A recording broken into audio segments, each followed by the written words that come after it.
মুখ্যমন্ত্ৰী ডক্টৰ হিমন্ত বিশ্ব শৰ্মাৰ কনভয়লৈ বটল নিক্ষেপ কৰা ৫ কংগ্ৰেছীক আটক কৰা হৈছে। নিশা সৰু পথাৰৰ পৰা আটক কৰা হৈছে ৰাহুল ফুকন নামৰ এজনক।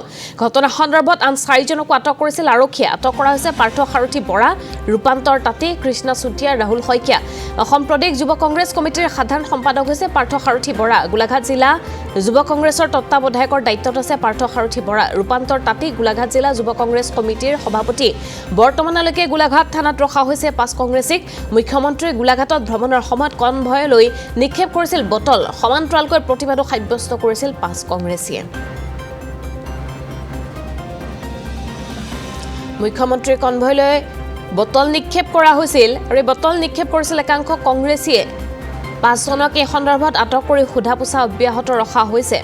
ঘটনা সন্দৰ্ভত আন ৪জনকো আটক কৰিছে আৰক্ষীয়ে। ইতিমধ্যে আমি উল্লেখ কৰিছোঁ কেইবাটাও দায়িত্বত আছে এই লোকসকল। আটক কৰা হৈছে কেইবাগৰাকী লোকক। আমি জনাইছোঁ যে ৫জনকৈ কংগ্ৰেছীক আটক কৰা হৈছে। মুখ্যমন্ত্ৰী কনভয়লৈ বটল নিক্ষেপ কৰা ৫ কংগ্ৰেছীক আটক কৰিছে আৰক্ষীয়ে। নিশা সৰু পথাৰৰ পৰা ৰাহুল ফুকন নামৰ এজনক আটক কৰা হৈছে আৰু ঘটনা সন্দৰ্ভত আন ৪জনক আৰক্ষীয়ে আটক কৰিছে। আটক কৰা হৈছে পাৰ্থ সাৰথী বৰা, ৰূপান্তৰ তাঁতী, কৃষ্ণ চুতীয়া আৰু ৰাহুল শইকীয়া। অসম প্ৰদেশ যুৱ কংগ্ৰেছ কমিটিৰ সাধাৰণ সম্পাদকৰ দায়িত্বত আছে পাৰ্থ সাৰথী বৰা। গোলাঘাট জিলা যুৱ কংগ্ৰেছৰ তত্ত্বাৱধায়কৰ দায়িত্বতো আছে পাৰ্থ সাৰথী বৰা। ৰূপান্তৰ তাঁতী হৈছে গোলাঘাট জিলা যুৱ কংগ্ৰেছ কমিটিৰ সভাপতি। আটাইকেইগৰাকীয়ে বিভিন্ন পদত বৰ্তমান অধিষ্ঠিত হৈ আছে। গতিকে এইকেইগৰাকী ব্যক্তিয়ে মুখ্যমন্ত্ৰী কনভয়লৈ বটল নিক্ষেপ কৰাৰ পাছতে চাৰিওফালে প্ৰতিক্ৰিয়াৰ সৃষ্টি হৈছিল আৰু বিষয়টো সন্দৰ্ভত তৎপৰতাৰে ব্যৱস্থা গ্ৰহণ কৰি ৫গৰাকী কংগ্ৰেছীক আৰক্ষীয়ে আটক কৰিছে। এই মুহূৰ্তত আমি ফোনযোগে সংযুক্ত হৈছোঁ আমাৰ সাংবাদিক সাৰংগ তামুলীৰ সৈতে। সাৰংগ, আপোনাৰ পৰা জানিব বিচাৰিছোঁ এই ৫গৰাকী কংগ্ৰেছীক ইতিমধ্যে আটক কৰা হৈছে। কেনেদৰে ঘটনাটো সংঘটিত কৰিছিল সেই সন্দৰ্ভত কিবা তথ্য আছে নেকি?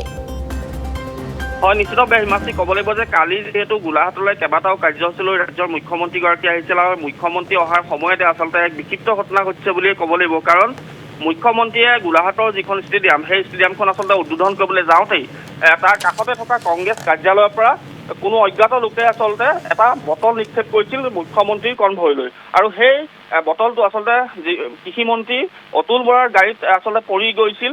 তাৰ পিছতে আচলতে যথেষ্ট প্ৰতিক্ৰিয়াৰ সৃষ্টি হৈছিল।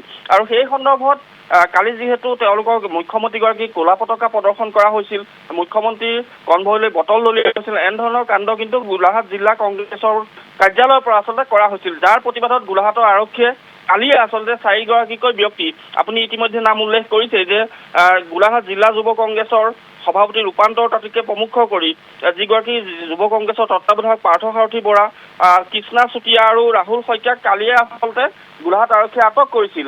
আৰু কালি যিহেতু নিশাও দেখা পোৱা গৈছিল যথেষ্ট কংগ্ৰেছ লোকে আচলতে গোলাঘাট আৰক্ষী থানাত ভিৰ কৰিছিলহি।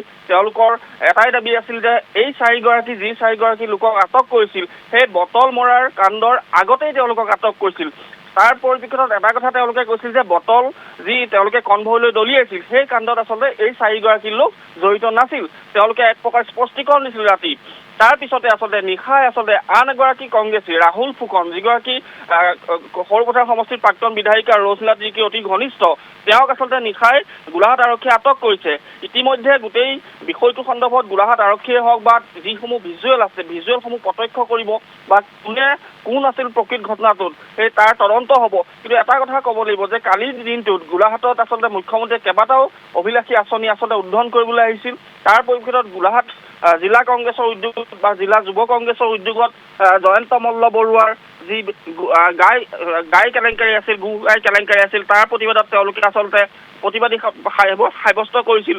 সেই সময়তে আচলতে মুখ্যমন্ত্ৰী কনভয় আগবাঢ়িছিল আৰু যি স্থানত আচলতে গোলাঘাট জিলা কংগ্ৰেছৰ কাৰ্যালয় আছিল তাৰ পৰা মিটাৰমানহে আচলতে নিলগত আছিল যি ষ্টেডিয়াম, সেই ষ্টেডিয়ামে আচলতে কালি উদ্বোধন কৰিছিল মুখ্যমন্ত্ৰীগৰাকীয়ে। আৰু সেই সময়ছোৱাতে আচলতে যথেষ্ট অপ্ৰীতিকৰ পৰিস্থিতিৰ সৃষ্টি হৈছিল, কাৰণ তেওঁলোকে প্ৰতিবাদ সাব্যস্ত কৰি আছিল কংগ্ৰেছীসকলে।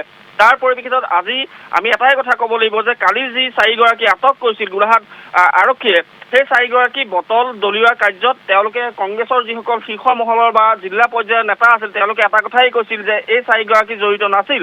তেতিয়াহ'লে যেতিয়া এই ৪গৰাকীক আটক কৰা হৈছিল তাৰ পিছতহে কিন্তু বটল নিক্ষেপ কৰা বুলি একাংশ কংগ্ৰেছে জানিব লৈছিল।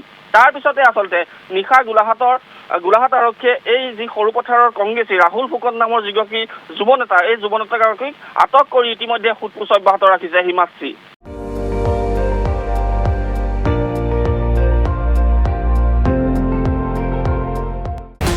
আপুনি চাই আছে ND24 সৰ্বশ্ৰেষ্ঠ নহয় সৰ্বোত্তমৰ দৌৰত